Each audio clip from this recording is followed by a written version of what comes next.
What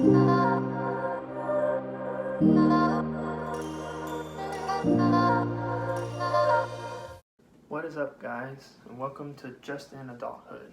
So today we're going to be talking about stocks versus ETFs and index funds, but I first kind of want to go just into why you should be thinking about investing, why you should be thinking about long-term investing and retirement.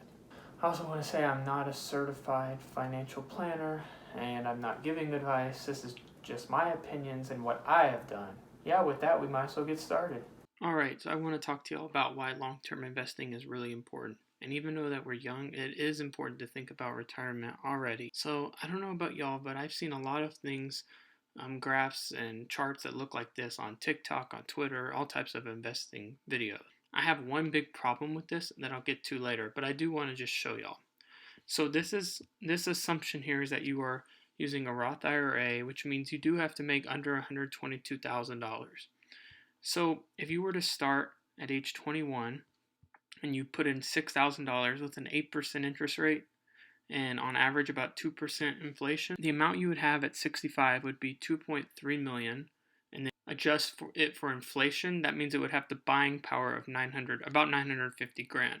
So what this means is, although you'd have 2.3 million, something that today costs 950K, so maybe a dream lake house or something, that's what that 2.3 million would be able to buy when you're 65. The whole point of our chart is to really show you that if you start at 21, you'll have 2.3 million, versus if you start at 25, you'll have 1.6 million, and if you start at 30, you'll have 1.1 million, and that's just because of compounding interest. Now, this is great, and it really helps the awareness of investing for retirement, but the big problem I have with this is that it makes a couple of assumptions. So the first assumption that it makes is that you can afford to contribute $6,000 per year. For most 21-year-olds or most people who just graduated college, you cannot afford $6,000 per year if you don't have a salary yet, if you're in college. And so I think that kind of leads people our age to look at this 2 million and be like, oh my gosh, but of course not many people can invest $6,000 per year. The second biggest thing I have with it assumes that you'll never make over 122,000, because what this is saying is that you're going to invest from 21 to 65, so that's 44 years. You're going to invest this 6,000 every year. But this tax advantage account that it's talking about, which we will cover in later videos, is only eligible if you're under 122,500 as of now.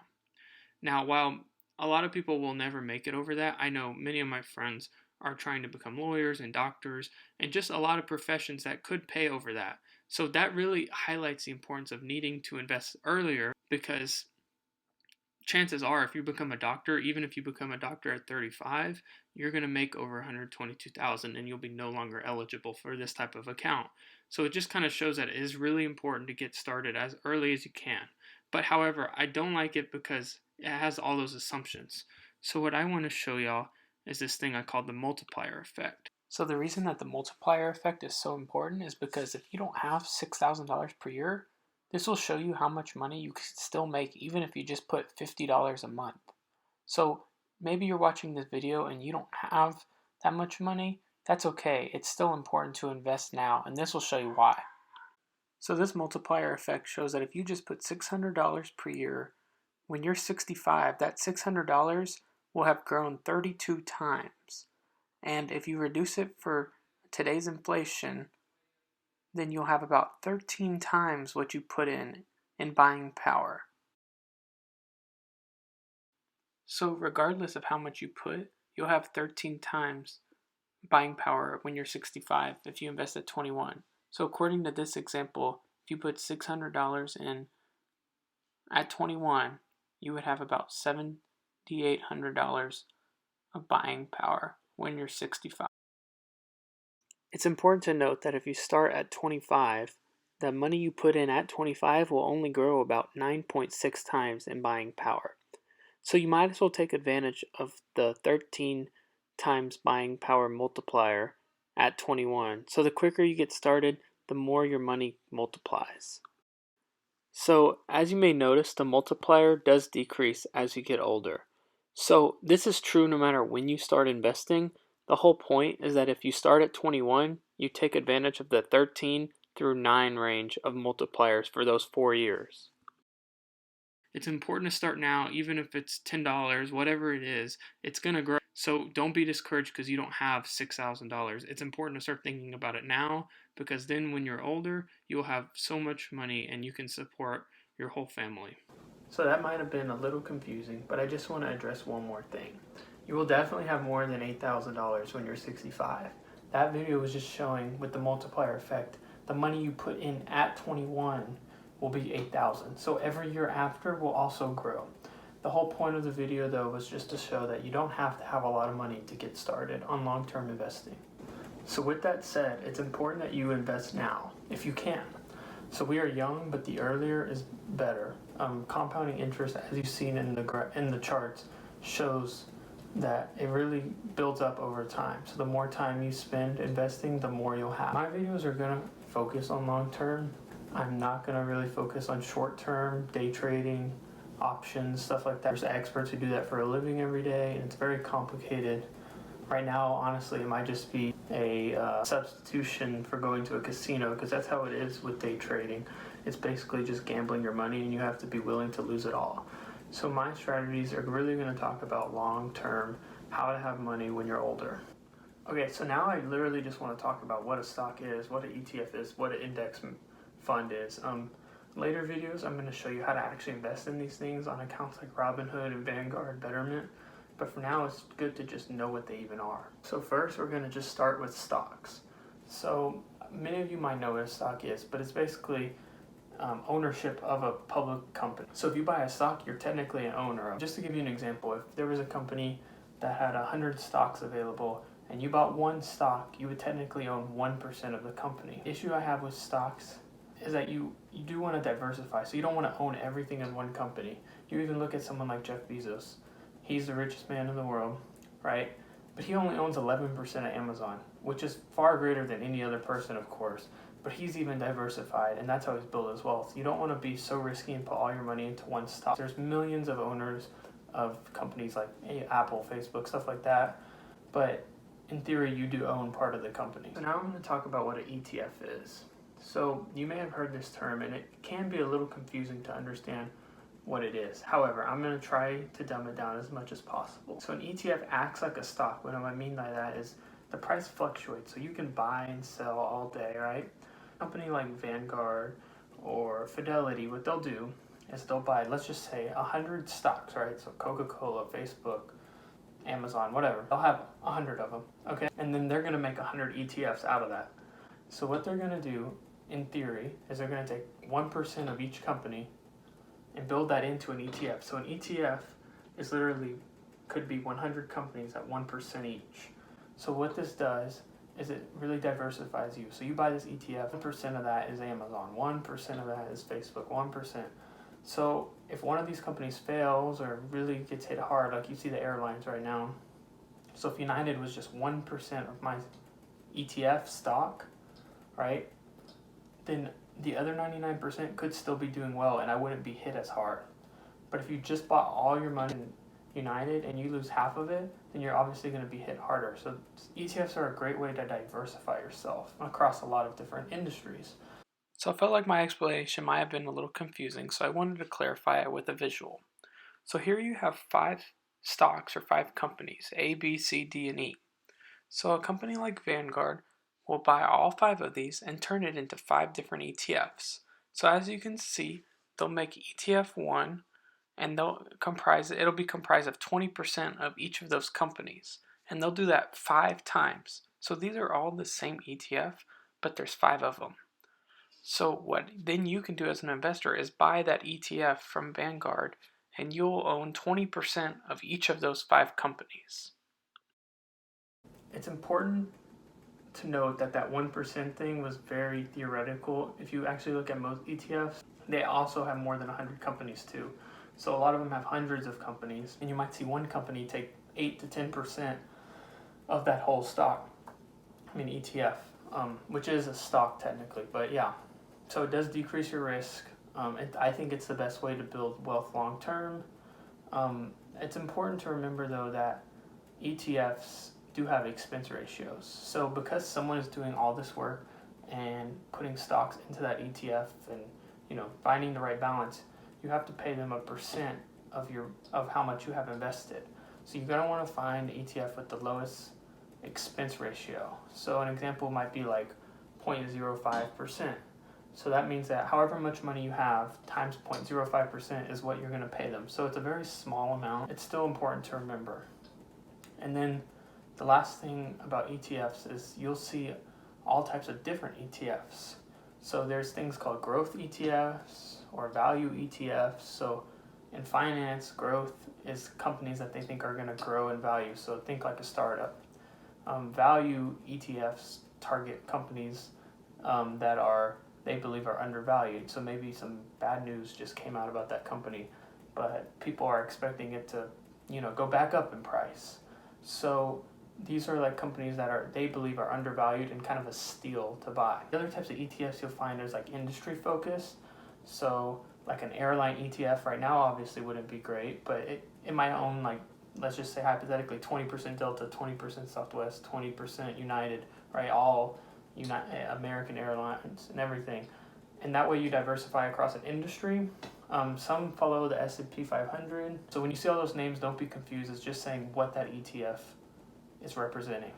So you may have heard of an index fund and a mutual fund as well.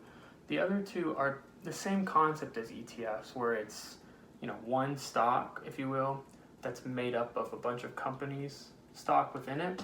Big difference with the, index fund and a mutual fund is that they're actively managed. So what this means is with an ETF, let's say you do the large cap one. So it's going to be big companies like Microsoft, Amazon, like I said.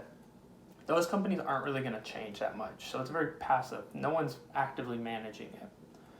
If you look at something like a mutual fund, they're trying to beat the market. So they're going to change their stock percentages a lot. They're going to change the companies in and out a lot. And so someone is doing that as their full-time job. So you, as an investor, are going to pay a higher expense ratio. Now, the idea is that you're hoping that they're going to get better returns because they're putting way more attention to it. But you are going to pay for that extra work, right? So that's really the biggest difference, in my opinion, is that you could make higher returns because they're very active, but it could also cost you a lot more for those higher returns.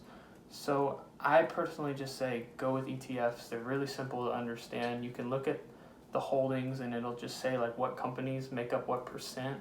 You can get them across all types of apps like Robinhood, Vanguard, Betterment. And these are going to be topics I discuss in later videos on how to actually invest in these ETFs or stocks, and tax advantage accounts that you are associated with them instead of just opening a Robinhood. But yeah, so these are kind of what these three things are, a stock, ETF, a mutual fund, and index fund. I hope you kind of understand the basics a little better.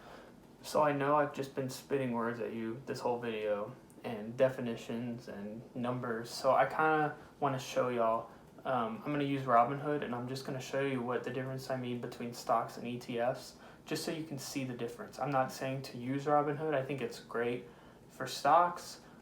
For ETFs, there may be better options if you open up something called a Roth IRA, which is what we're going to talk about coming up.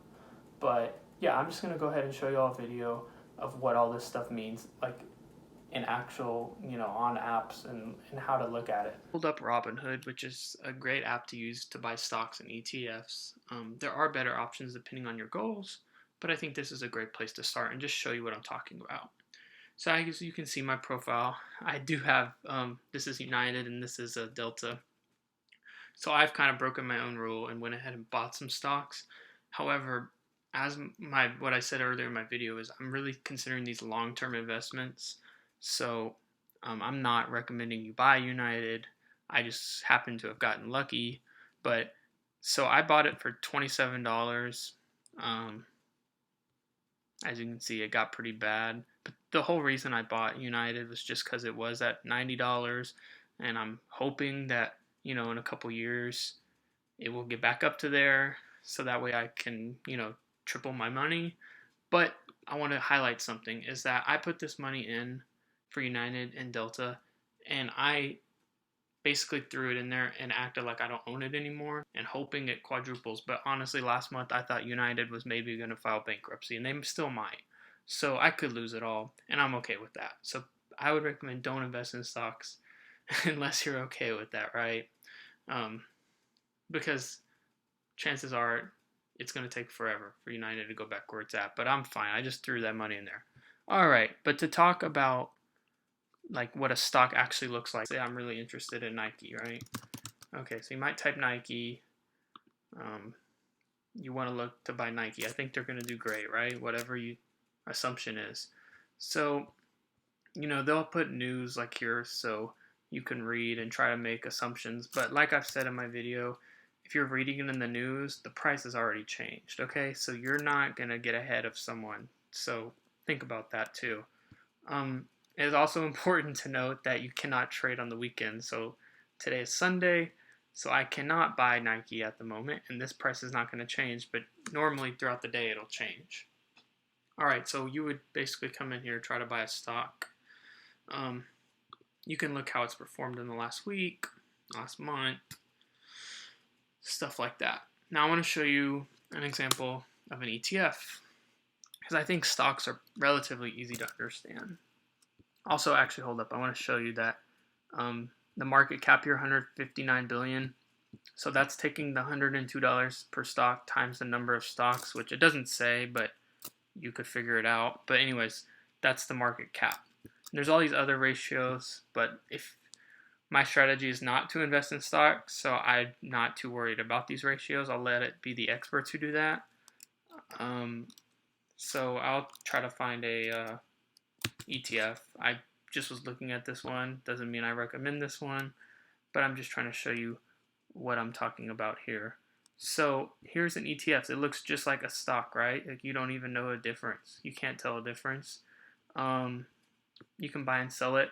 I thought Robinhood showed you, but you might have to do a little research yourself. So you can just type in whatever that was, which is VT, and then holdings, right? So holdings is going to show you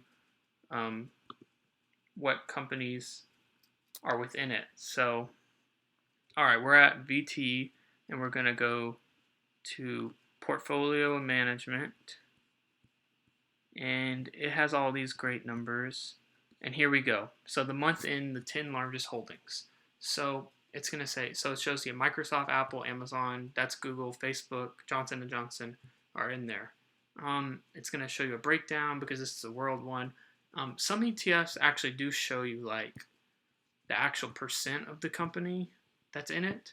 But my whole point was you can see what companies are in it. So you could, on some ETFs, you can see like Microsoft is this percent or whatever. But so that's really what an ETF is it has all these companies and they're all really small, but it's within the $77 is all these companies. So I actually did a little more research on this ETF and I used Yahoo Finance. And it shows that Microsoft is actually the largest percentage company and it's only at 2.74%. So like I was saying, there's hundreds of companies in here. But this is a good breakdown of the top 10%. So these typically don't go as crazy up and down. So like they're relatively stable. It's good to look here like 5 years. You can see they relatively go up. And then this was COVID and it looks really bad, but I promise you this is not as bad as individual stocks would have performed. So yeah, that's kind of just an actual overview of what these stocks look like, what an ETF is. Feel free to research it on your own. I'm sure you can find ETF holdings that actually show the percent. Usually they do. But yeah, so that's just kind of what stocks and ETFs are. So these apps like Robinhood actually have really great mobile applications. And so if you're just starting and you have no idea how to research ETFs and stuff like that, I just wanted to give a guide here on what to look for. So you'll go to the search, you'll type in ETF, and then there's a little icon to click on. Now, as you can see, there's all types of ETFs that are based on different indexes and different things. So, let's see here. I'm going to go with sector ETFs. So that's like oil and gas sector or airplane sector, whatever sector you want. So I see Jets here, and Jets is like the airline one. So you can invest in that, and you can go Google Jets and figure out, which airlines make up what percent of that ETF.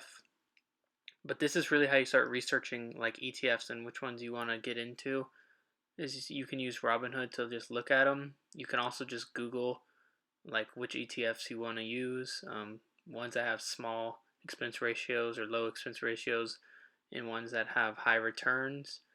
Um, yeah, there's all types of ETFs here, so just go on Robinhood and kind of look through them all. And this is a great way to just get familiar with what these all are. Alright, so I know there's been a lot to take in on these videos today, but I really just want to give you a baseline for what stocks are, what ETFs are, so whenever I talk about them in the future, you understand what I'm talking about. So I think in the upcoming weeks, I'm definitely going to be touching on different investment vehicles. So what that means is ways you invest. I think Robinhood versus Vanguard versus all these other great places you can invest in, and how to actually get started doing this stuff.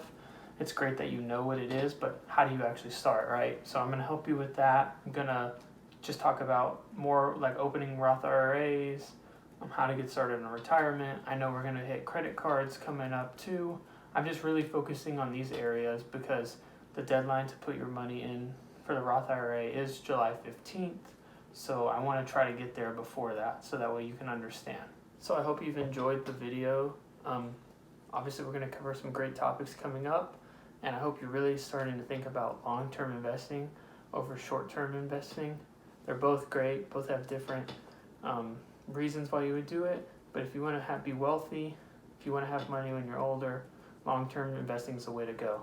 So with that, I look forward to having y'all watch my videos next week, and thanks.